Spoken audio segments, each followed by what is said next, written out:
வேண்டாம் மணியா. இந்த காலத்துல கட்சியோட கொள்கையே சோசலிசம் ஜனநாயகம் ரெண்டே வேலையில சொல்லிடுறானுங்க. இந்த ஜோசிகாரன் என் ஜாதகத்தை 1.5 மணி நேரமா பாத்துருக்கானு. ஏதாச்சும் விவரம் தெரியுமா? விவரமான ஜோசிருங்க. போன தடவை நாம ஜெயிப்போம்னு உறுதியா அவர் கணிச்சு சொன்னதுக்கு அப்புறம் தானே நாம ஆட்சி கழிச்சு எலெக்ஷனே வச்சோம். இன்னார் கூட கூட்டணி வைக்கிறது கொள்றதுல இவரை கேட்டுத்தானே. அப்புறம் நான் முற்போக்கு கூட்டணியும் போ, லட்சி உறவும் போ. சாமி பார்த்து சொல்லுங்க சீக்கிரம். பார்த்துட்டேன் சொல்றேன்னு தப்பா எடுத்துக்காதே.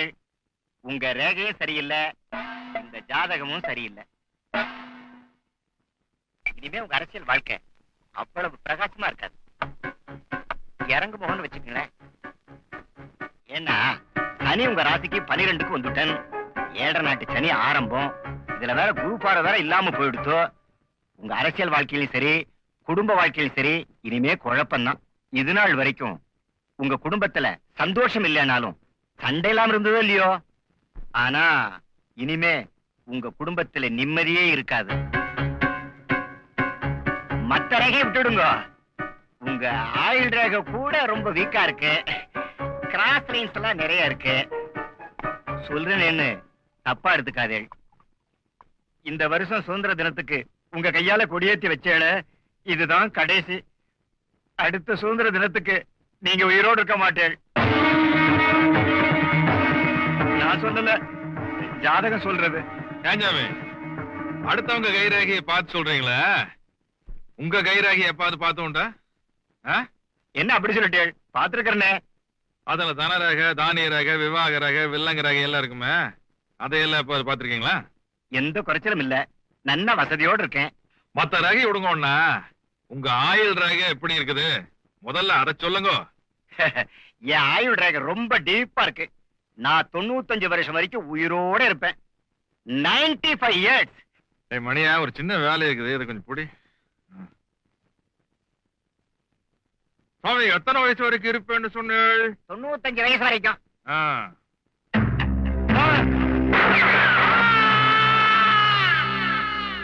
அரசியல் வாழ்க்கையில் நான் தோத்து போவேன்னு நினைக்கிற சக்தி எந்த வடிவத்தில் இருந்தாலும் அதை நான் உயிரோட விட மாட்டேன். அப்படி ஒரு நினைப்பு எனக்கே வந்துச்சுன்னு வச்சுக்க, நான் சூசைட் பண்ணிக்குவேன். வர்றதுக்குள்ள பாடியை கிளீன் பண்ணிடுங்க.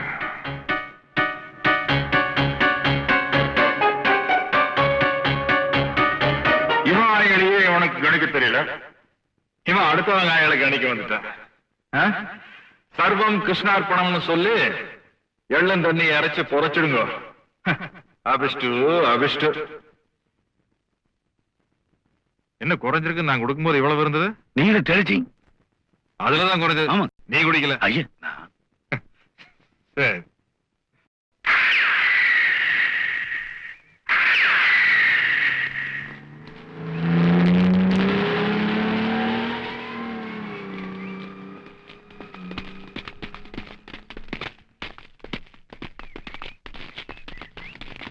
யாருமா நீங்க? உங்களுக்கு என்ன வேணும்? சொல்லுடி. சூப்பரண்ட பார்த்து நான் சொன்ன மெசேஜை கன்வே பண்ணிட்டு என்ன கான்டாக்ட் பண்ணுங்க. ஓகே? தங்க வேலைங்கிற மாமா போலீஸ் வேலை பாக்குறாரு. எங்க அக்காவை கல்யாணம் பண்ணிக்கிறேன்னு சொல்லிட்டு ஏமாத்திட்டு வடியாந்துட்டாரு. இப்ப நாங்க அவர் பாக்கணும். எங்க அந்த ஆளு?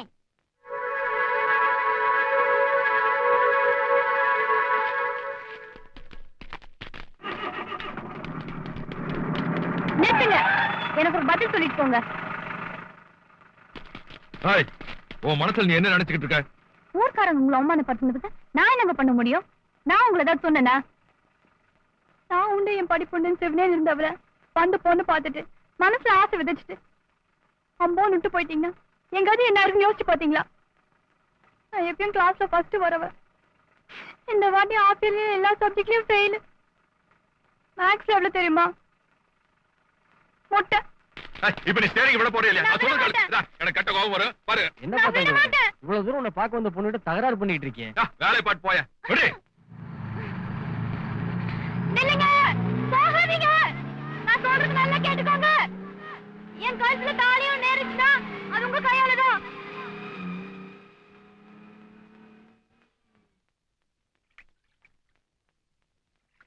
குளத்துல குளிச்சாலே மனசுக்கு ஒரு சந்தோஷமா தான் இருக்குதுப்பா. இதுக்கு ஆமான்னு சொல்லணும்டா. தொட்டதுக்கெல்லாம் வாழ்க வாழ்கன்ட்டு. மணியா, யாராச்சும் வந்து அப்படியே முருகை தேய்ச்சி விடுங்க பாக்கலாம். எங்க வரீங்க? போங்கடா. ஏங்கண்ணா முதுகுங்களா? மணியா ஒரு பாட்டு கேட்டு பாடிட்டு தாயே. குற்றம் புரிந்தவன் வாழ்க்கையில் நிம்மதி கொள்வதென்பதே. கண்டா வேற பாட்டா கிடைக்கலையா உனக்கு? ரத்த கண்ணீருக்கு அப்புறம் நான் படமே பாக்கலீங்கண்ணா. அதுவும் இல்லாம இவனுக்கு தொட்டதுக்கெல்லாம் ஜெய போட்டிருக்கானுங்க. நானும் அப்படித்தானுங்க. ஆனா மகாமகத்துக்கு மகாமகம் தானுங்க நான் மனசாட்சியோட பேசுவேன். நீங்க குளத்துல குளிச்சீங்களா? எனக்கு கும்பகோணம் மகாமகன் ஞாபகம் வந்துருச்சுங்க. ஏன் நான் இன்னும் 2 மாசத்துல ஆட்சி கிடைச்சிட்டு எலெக்ஷன் வைப்பாங்க போல இருக்குதுங்க. கட்சிக்குள்ள உங்களுக்கு சீட்டு கிடைக்கவே கிடைக்காதுன்னு பேசிக்கிறாங்க. அப்படியே கிடைச்சாலும் ஜனங்க உங்களுக்கு ஓட்டு போட மாட்டாங்க. நான் ஒண்ணுமே பண்ணலையாடா? அதானுங்க, ஏதாவது பண்ணா தானே போடுவாங்க. நீங்க தான் ஒண்ணுமே பண்றது இல்லையே. சரி மணியா, மனசாட்சியை பார்த்து சீட்டு கொடுத்ததுல உன்னோட பேரே இல்ல. இப்ப டெண்டர் சிஸ்டம். எவன் நிறைய காசு கொடுக்குறானோ அவனுக்கு சீட்டு கொடுத்துருவாங்க. சீட்டு சரிங்கண்ணா, ஓட்டு அது ஜனங்கள போடணும். அந்த காலத்துல நம்ம கட்சிக்காரங்க மட்டும்தான் கல் ஓட்டு போட்டு இருந்தோம். அதனால நம்ம வேட்பாளர்களை பெருவாரியான வித்தியாசத்துல அமோகமா ஜெயிச்சிருந்தாங்க. இப்ப நம்ம கட்சியில இருந்து பிரிஞ்சு போனவங்க நாங்க கட்சி நடத்துறாங்க. அவங்க கள்ள ஓட்டு பின்றாங்களே. ஒரு தொகுதியில மொத்த வாக்காளர் எண்ணிக்கை 3,56,000, பதிவான வாக்கு 5,86,000. எப்படி? அதனால ஜனங்க காலில் ஒழுகிறத தவிர வேற வழியே கிடையாது.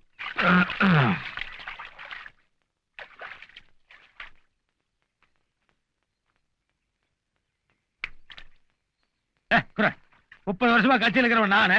முந்தானத்து வந்து கட்சியில சேர்ந்து கட்சிக்கு போறேன்னு கை வச்சா என்னடா அர்த்தம்?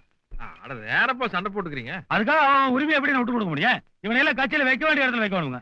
அதுக்குல்லப்பா இப்ப என்னமோ பேசிட்டு இருந்த மாதிரி. என்னது என்னடா சண்டை போட்டது மறந்து போச்சுங்க. தகராறுல விட்டு அடிச்சுட்டுங்க. ஓஹோ, சண்டை போட்டா அப்ப பழசெல்லாம் மறந்து போயிருமா?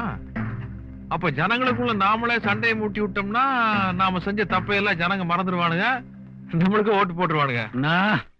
ஐயா அது ஏனப்ப எந்திரிங்க. கசக்கி போடுறது ஒரு ஆளுக்கு அன்று வரல. அரசியல் தத்துவத்தையே சொல்லிட்டீங்கன்னா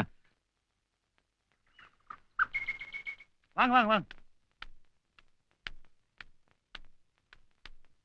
எஸ்மா, நம்ம கருப்பன் செத்து போயிட்டாருங்க. அட எதுக்கு அதெல்லாம்? என்ன மணி எந்திரிங்க. எந்திரிச்சு விஷயத்து சொல்லுங்க, அழுதுட்டு இருக்காம. வாழ்ற காலத்துல தானே எங்களுக்குன்னு ஒரு அடி நிலம் கூட இல்லாம இருந்ததுங்க. இப்ப அடக்கம் பண்றதுக்கு 6 அடி நிலம் வாங்கி கொடுத்துருக்கீங்க. நம்ம கருப்பன் செத்து போயிட்டானுங்க. பணத்தை பணமா புதைக்கணுமுங்க. ஐயா வந்து பாடையை தொட்டு கொடுத்தீங்கன்னா ஜென்மத்துக்கு நாங்க மறக்க மாட்டோமுங்க. கைராசிக்கார் நீங்க. போய் சாரி சனத்துக்கெல்லாம் சொல்லி அனுப்புங்க. அடக்கம் பண்றதுக்கு ஏற்பாடு பண்ணுங்க. எடுக்கிறதுக்குள்ள நான் வந்து சேர்ந்துடுறேன். செலவுக்கு வச்சுக்கோங்க.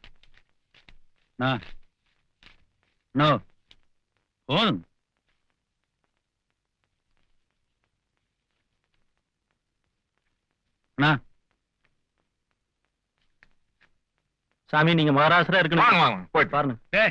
கும்பிட்டு போங்க. ஆடை என்னப்பா அது? வேண்டாப்பா, ஆடை எந்திரிப்பா.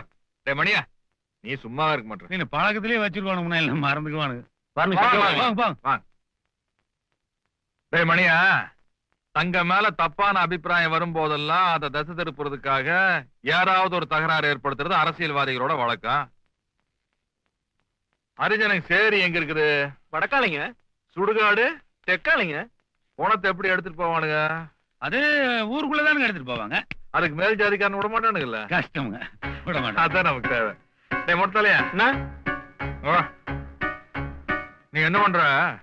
நம்மளால ஒரு 10 பேரை செட்டப் பண்ணிட்டு இந்த டீ கடை, பொட்டி கடை, கோயில் திண்ணை இங்கெல்லாம் போய் உட்காந்துக்க. கருப்பன்னு ஒரு ஹரிஜன் செத்து போயிட்டானாமா, அவன் பணத்தை இந்த வழியாத்தான் எடுத்துட்டு போக போறான் அவன் சொல்லு. இந்த மாதிரி சொன்னோம். இந்த மாதிரி கோயில்ல சாமி சாட்டிருக்க நேரத்துல ஒரு தாழ்த்தப்பட்டவனுடைய பிணத்தை எடுத்து ஊருக்குள்ள போனா சரியா வருமானு கேட்டோம். அதுக்கு அந்த அரிஜனாங்க சொல்றாங்க, ஏன் எடுத்துட்டு போனா அந்த மேல் ஜாதி நாயை கிழிச்சிருவாங்களா அப்படின்னு கேக்குறாங்க. நீ சொல்ல. ஆமா, அத நான் சொன்னதா சொல்லக்கூடாது, அவனுக்கு சொன்னதா சொல்லணும். சரி போ. வா வா. மேல் ஜாதிக்கார நாய்க, அந்த நாய்கங்கிற நல்லா அழுத்தி சொல்லணும். சரி. இவன் போய் இப்படி சொல்றான்னா சாதி கலவரம் உண்டாயிருமா?